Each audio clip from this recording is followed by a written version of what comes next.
చూడండి, ఈరోజు ఒక చెట్టు, ఒక అగ్గిపుల్ల గురించి మనం మాట్లాడుకుందాం. చెట్లు, ఒక్క అగ్గిపుల్ల గురించే మాట్లాడుకుందాం. ఒక చెట్టు లక్షల కోట్ల అగ్గిపుల్లలు తయారు చేస్తుంది. కానీ అదే ఒక్క అగ్గిపుల్ల లక్షల కోట్ల చెట్లని నాశనం చేసేస్తుంది. అది ఎంత బాధాకరమైన విషయమో చూసారా?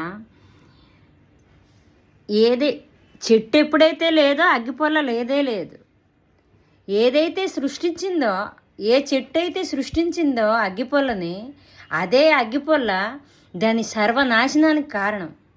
అంటే అది అంత బాధాకరమైన విషయం, అర్థమైందా? అలాగే మనలోన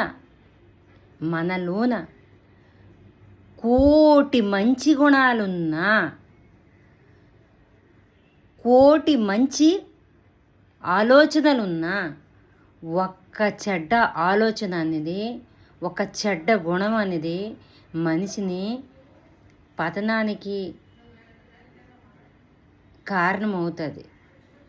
అంటే కోటి మంచి గుణాలున్న ఒక్క చెడ్డ గుణం ఉంటే మంచోడు కాదు అనేస్తారు.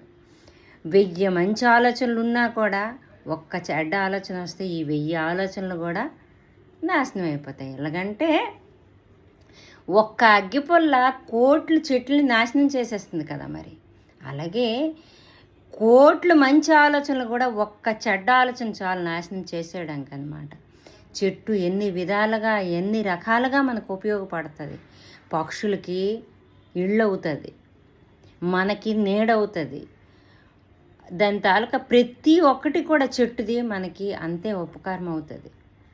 అయితే దీపం వెలిగించినప్పుడు, అగ్గిపుల్ల తీసినప్పుడు నేను ప్లాస్టిక్ని, ఇవన్నీ టెక్నాలజీని అంతగా నచ్చను. కానీ అగ్గిపుల్ల ముట్టించినప్పుడు మాత్రం అనుకుంటాను.